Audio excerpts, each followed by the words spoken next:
이 직무 확대화가 뭐에 영향을 주냐면 성과에 영향을 줘요. 네, 성과에 영향을 주는 거고요. 그 직무 확대화와 성과 간의 관계를 다루고 있는 가장 대표적인 이론 하나가 있습니다. 그리고 그 이론이 바로 뭐냐면 올뎀과 헤크만이라는 사람이 주장하고 있는 직무 특성 이론이라는 것이 있다라고 보시면 되고, 요 직무 특성 이론에 대한 내용들을 정리해 놓으시면 되는데, 얘 생각보다 자주 물어보는 이론 중에 하나니까 얘는 좀 자유자재로 쓸 수 있게끔 정리를 좀 해 놓으시면 되세요. 그러면서 어떤 형태의 내용들을 정리해야 되는지를 잠깐 말씀드리면, 일단 기본적인 골격이요. 어떤 골격이라고 말씀을 드렸냐면 앞에서 직무 확대하라는 것에 대해서 얘기했고요.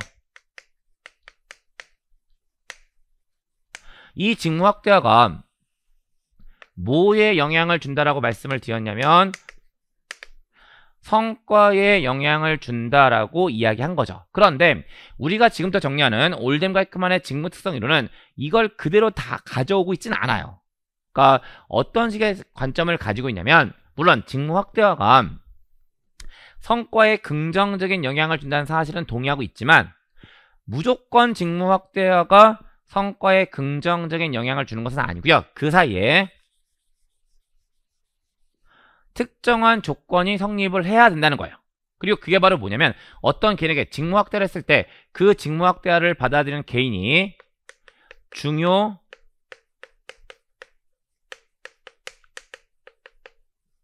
심리 상태가 형성되는 경우에만 성과에 긍정적인 영향을 준다라고 이야기합니다. 그리고 이게 바로 직무 특성 이론의 기본적인 골격이 되는 거고요. 그랬을 땐 얘가 독립변수 얘가 매개변수, 얘가 종속변수가 된다라고 보시면 되는데, 하나만 더 수정하겠습니다. 근데 올뎀과 헤크만은 이 직무 확대화를 직무 확대화라고 표현하고 있지 않고요. 뭐라고 표현하고 있냐면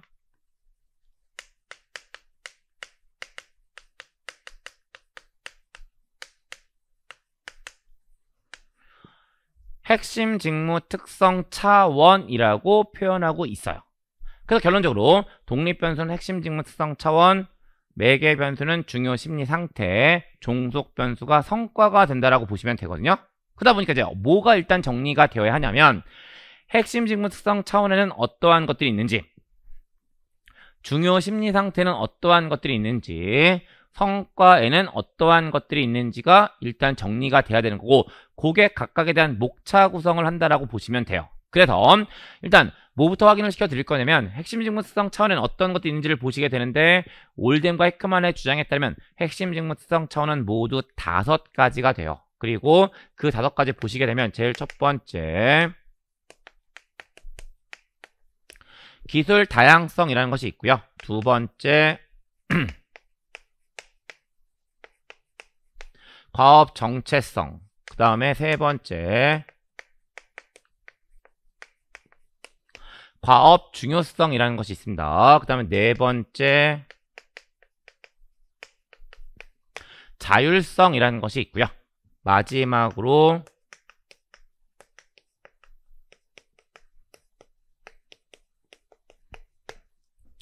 결과의 피드백이라는 것이 있다라고 보시면 돼요. 그래서 요 5가지 기억을 좀 해 놓으셔야 되고요. 그 다음에 얘네들이 답안지로 작성이 돼야 되기 때문에 뭐까지 확인을 좀 해 놓으실 필요성이 있냐면, 기술 다양성, 과업 정체성, 과업 중요성, 자율성, 결과의 피드백에 대해서 문장 많이 필요 없고요. 문장 딱 하나 정도의 느낌을 가지고 각각에 대한 개념적인 서술이 가능할 수 있게끔 잡아 놓으실 필요성은 있는 겁니다. 그래서 그거 정리하시는 거고요. 그 다음에 두 번째, 그럼 이제 중요 심리 상태는 어떤 것도 있냐는 건데, 이 중요 심리 상태 모두 3가지가 있고요. 첫 번째 의미감이라는 것이 있고요. 두 번째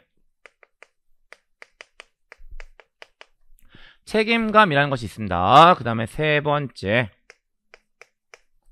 지식이라는 것이 있다라고 보시면 되거든요. 그럼 역시나 중요 심리 상태로 의미감, 책임감, 지식이라고 이야기하는 3가지가 있다는 사실을 정리한 다음에 각각에 대해서 뭔가 뒤에 써야 돼요. 뭔가 뒤에 써야 되는데 2가지를 쓰셔야 됩니다. 2가지. 이거 무조건 2가지 써야 돼요. 그러면 그 2가지가 뭐냐라는 거고요. 일단 의미감이 뭐고 책임감이 뭐고 지식이 뭔지에 대한 개념적인 서술 문장 하나 하시면 돼요.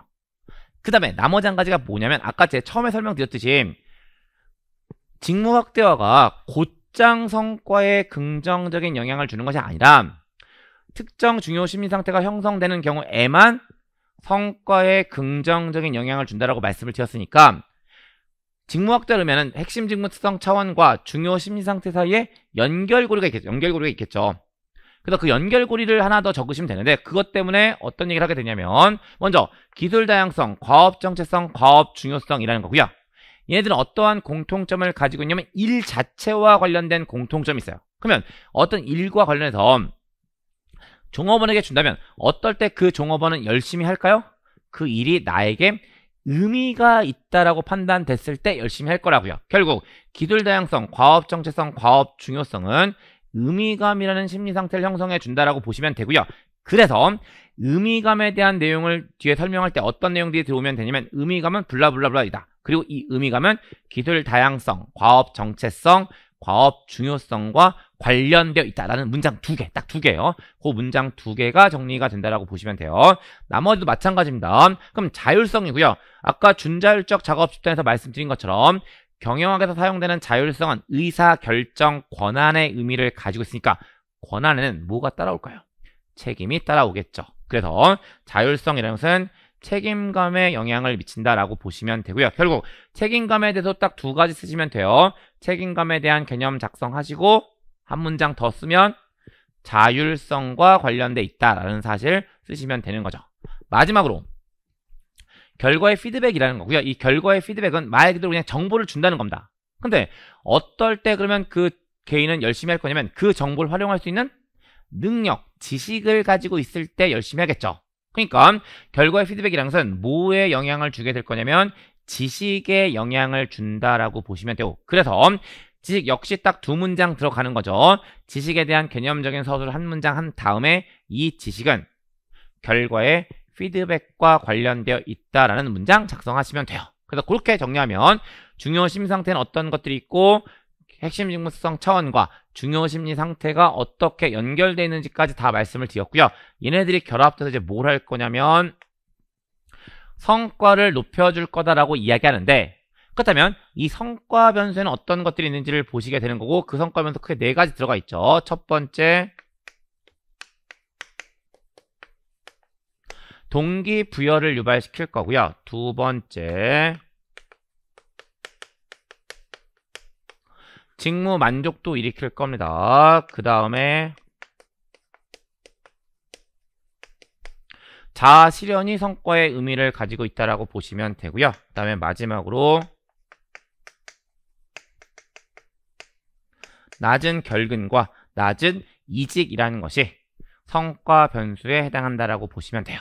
그래서 그렇게 잡아드리면 핵심 직무 특성 차원, 중요 심리 상태, 성과 변수에 대한 것들 목차와 어떤 내용들 작성하셔야 되는지에 대한 얘기가 들어가 있는 거고요. 그 다음에 전체적으로 이제 여기에 영향을 미치는 것들이 있다라고 보시면 되는데 그게 바로 뭐냐면 종업원의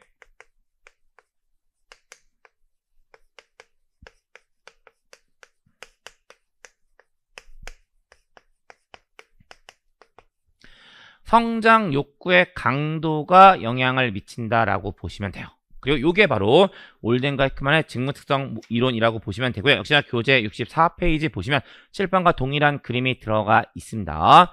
근데 여기다가 한 가지가 더 정리가 돼야 돼요. 그리고 그게 바로 뭐냐면 지금 5가지 핵심 직무 특성 차원이라는 것이 있는데 이 5가지를 결합해서 어떠한 개념을 보게 될 거냐면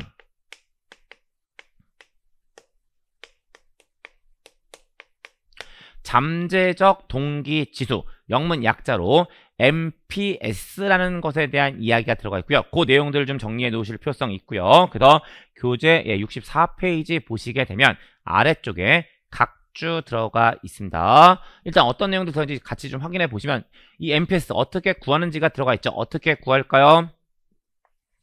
얘 세 개에 대한 평균값과 자율성과 결과의 피드백의 곱으로 구한다라고 하고 있고요. 산식 구조가 그렇게 돼 있다 보니까 어떤 특징들을 가지고 있냐면 이 5가지를 동일한 가중치로 보고 있는 것은 아니죠. 뭐를 좀 더 강조하고 있다라고 보시면 되냐면 자율성과 결과의 피드백을 강조하고 있다라고 보시면 되는 거잖아요. 그래서 그 사실 들어가 있고요. 그 다음에 이걸 가지고 잠재적 동기지수를 구하게 되면 역시나 상황은 두 가지로 나눠지게 될 거예요. 잠재적 동기지수가 높은 직무와 잠재적 동기지수가 낮은 직무로 나눠지게 되는데, 그랬을 때 NPS가 높은 직무는 종업원의 성장 욕구의 강도가 높은 종업원에게 할당해 주면 되는 거고, NPS가 낮은 직무는 성장 욕구의 강도가 낮은 종업원에게 할당해 주면 된다라고 이야기를 하게 되는 거죠. 그리고 그게 바로 이 잠재적 동기지수를 둘러싸서 정리하시는 내용들이 되는 거고요. 네, 그렇게 정리하시면 올덴과 해커만의 직무 특성 이론에 대한 내용들 거의 다 확인하셨고